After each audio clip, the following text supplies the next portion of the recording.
ہے بالکل ضرور لیٹر لکھا ہے، اور یہ صرف سپریم کورٹ والوں نے نہیں لکھا بلکہ اسلام آباد ہائی کورٹ نے بھی لکھا تھا۔ دو قسم کے حقوق لیٹر لکھے جاتے ہیں، ایک وہ والے جو اپنے سینیارٹی کے لکھے تھے، ایک وہ والا لیٹر اسلام آباد ہائی کورٹ نے لکھا تھا جس میں انہوں نے اپنے اوپر پریشر ڈالا تھا۔ آزاد عدلیہ کے لیے لازم ہے کہ آزاد عدلیہ کے ججز پہ بھی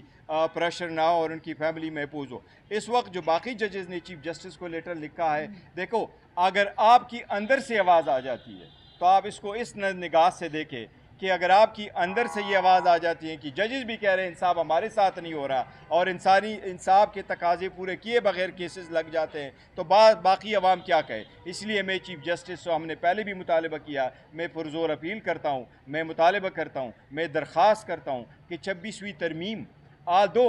پاکستان کی عدلیہ ہمیشہ سے متنازع رہی ہے، لیکن 26ویں ترمیم آزاد عدلیہ کے راہ میں سب سے بڑی رکاوٹ ہے۔ آزاد عدلیہ کے نام پہ ایک دبا لگ گیا 26ویں ترمیم سے۔ اگر آپ آزاد عدلیہ رکھتے ہیں، وہاں ججز کے لیے بینچز وہ لوگ بنائیں جو الیکٹڈ نہ ہو، وہ ایگزیکٹو ہو۔ یہ صرف پاکستان میں ہو رہا ہے، دنیا کی کسی ملک میں ایسا عدلیہ نہیں ہے جس کے لیے بینچز بنائے کا اختیار ایگزیکٹو کے پاس ہو اور ایک خاص اسپیشل کمیٹی کے پاس ہو۔ لہٰذا میری یہ درخواست ہوگی کہ سپریم کورٹ فل کورٹ بنائے اور فل کورٹ میں 26ویں آئینی ترمیم کے خلاف جو اپیلیں فعال ہو چکی ہے اس پہ جو ہے نا اس کی ہیئرنگ کرے۔ ہم نے خان صاحب کی ہدایات کے مطابق عوامی اسمبلی لگائی تھی، اس عوامی اسمبلی میں پارلیمان کے بعد ہمارے ہاں 76 امیدواران تھے، 76 نمائندگان تھے، اور ہمارا اس وقت بھی اس عوامی اسمبلی کا لیڈر آف دا اپوزیشن آپ کے سامنے عمر ایوب خان صاحب ہے، جو اس وقت پاکستان کے 17 کروڑ عوام کو ریپرزینٹ کر رہے ہیں۔ ہمارے شبلی صاحب ہے جو ایوان بالا کے لیڈر آف دا اپوزیشن ہے، وہ 4 صوبوں کے زنجیر ہے شبلی فراز صاحب، کیونکہ وہ سارے صوبوں کی ہماری نمائندگی وہاں کرتے ہیں، اور اس وقت پاکستان تحریک انصاف سب سے بڑی پولیٹیکل پارٹی ہے۔ ہم نے عوامی اسمبلی کے میں باہر یہ مطالبہ چیف جسٹس صاحب سے کیا تھا کہ برائے مہربانی آپ 26ویں ترمیم کے خلاف جو اپیلیں آئی ہیں اس کو ہیئرنگ کے لیے لگاؤ، اگر لگ گئی تو انشاءاللہ انصاف۔ صاحب ہی کی ہدایات تھے، اور ہدایات جس وقت دی تھی تو میں خان صاحب کے ساتھ ہی تھا، اور اگست میں انہوں نے ہمیں ہدایات دی تھی کہ آپ سپٹمبر میں جلسہ کریں۔ پھر خان صاحب کو ہم نے یہ میسج ضرور پہنچایا کہ اس وقت جو صورتحال ہے فلڈ کی، چاہے وہ KPK میں، چاہے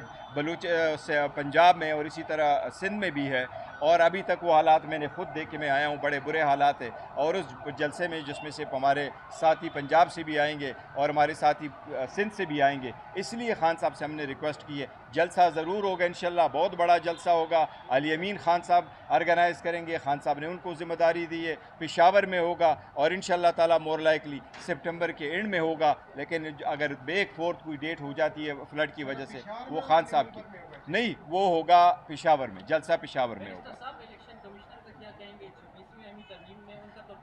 دیکھیں وہ 26ویں ترمیم کے بعد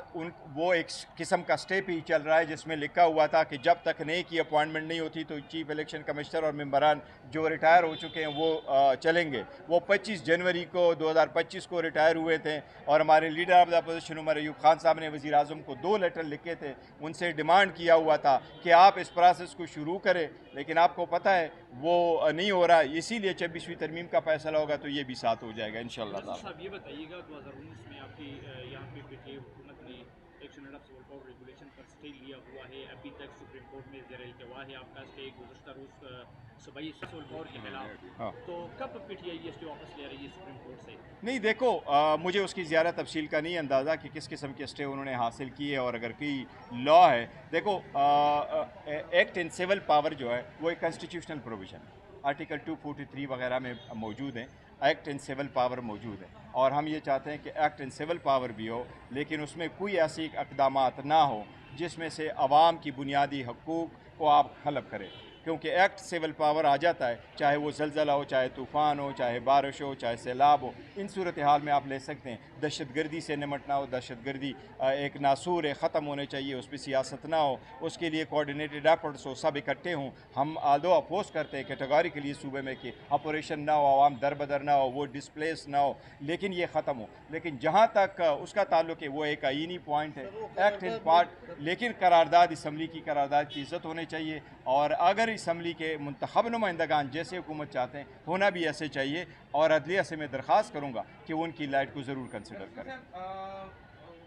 کی بات درست ہے، میں نے اسمبلی کے فلور پہ بھی اس بات کو اٹھایا تھا کہ جب آپ کے پاس ایسی آفت آ جاتی ہے تو یہ ایک صوبہ اس کو نہیں نمٹ سکتا، ہر صوبے کے پاس وفاقی حکومت کی ذمہ داری ہے اور فرض ہے، ڈیوٹی ہے کہ وہ ان کا ہیلپ کر لے۔ ہمارے ساتھ جہاں تک کے پی کے کا تعلق ہے یا اسپیشلی مجھے بنیر کا پتہ ہے، بنیر میں ہمیں انہوں نے ہماری جو سارا کچھ نقصان ہوا ہے، ہمارے 240 افراد شہید ہوئے ہیں، 14 مسنگ ہے، 120 زخمی ہیں، 1470 دکانیں تباہ ہوئیں، 875 گھر تباہ ہوئے، ہمارے 110 کلومیٹر پہ بائی اینڈ لارج روڈ تباہ ہو گئے، 29 اسکول ہمارے تباہ ہو گئے، 14 ڈسپنسری تباہ ہو گئی ہے، 4600 مویشیاں تباہ ہو چکی ہے، اینڈ لاٹ مور مسجدیں شہید ہو گئی، بڑا نقصان ہوا۔ ہمیں وفاقی حکومت نے کیا دیا وہ میں آپ کو گنواتا ہوں۔ ہمیں صرف 200 ٹینٹ دیے،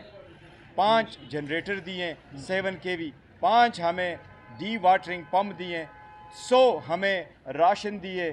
1420 جو ہے وہ ہمیں بلینکٹ دیے، دیٹس آل ہمارے پاس۔ اور وفاقی حکومت نے کوئی اور 500 کلو کے ہمیں میڈیسن دیے، یہ چیزیں دی ہیں۔ اس کے اندر ٹاپ ہمارے 240 بندوں میں سے صرف 40 کے لیے انہوں نے 20 لاکھ روپے پر ہیڈ جو ہے ہمیں وہ چیک دیے ہیں، باقی کوئی نہیں دیے۔ تو اس لیے میں نے اسمبلی کے فلور پہ بھی کہا تھا، وفاقی حکومت سے مطالبہ بھی کیا ہے کہ ہمارے جو درہم برہم ہوا ہے ٹیلی کام سسٹم اس کو ٹھیک کر دیں، آپ الیکٹریسٹی کو ٹھیک کر لیں، ہمارے بچوں کی اسکول کی فیس معاف کر دیں، ٹیکسز میں رعایت دیں، ہمارے انڈسٹریز ہیں وہاں ان کے ٹیکسز اور ان کی بجلی کے مراعات دے دیں۔ وہ ایم ڈی کیٹ کا ایگزام ہے، بچوں کا بڑا سیریس ایشو ہے، کے پی کے بڑا متاثر ہوا ہے۔ میں وفاقی حکومت سے پرزور مطالبہ کروں گا، میں نے اسمبلی کے فلور پہ بھی کہا تھا، ہمارے بچے ہی ہمارے جوان ہمارے مستقبل ہیں، ان کے لیے ان کے پیش نظر دیکھتے ہوئے سیلاب کے پیش نظر جو ان کی فیملی در بدر ہو گئی ہے اور زیادہ تر علاقے ہوئے ہیں کے پی کے ہمارے 12 ضلع جو ہے نا افیکٹ ہوئے ہیں، لہٰذا وہ انڈیکیٹ کے ایگزام بھی تھوڑا سا پوسٹ پون کر دے تاکہ بچے تیاری کر سکے اور وہ اچھے ذہن کے ساتھ وہ کر سکے۔ تو وفاقی حکومت سے ہمارا مطالبہ ہے۔ شکریہ جی، تھینک یو۔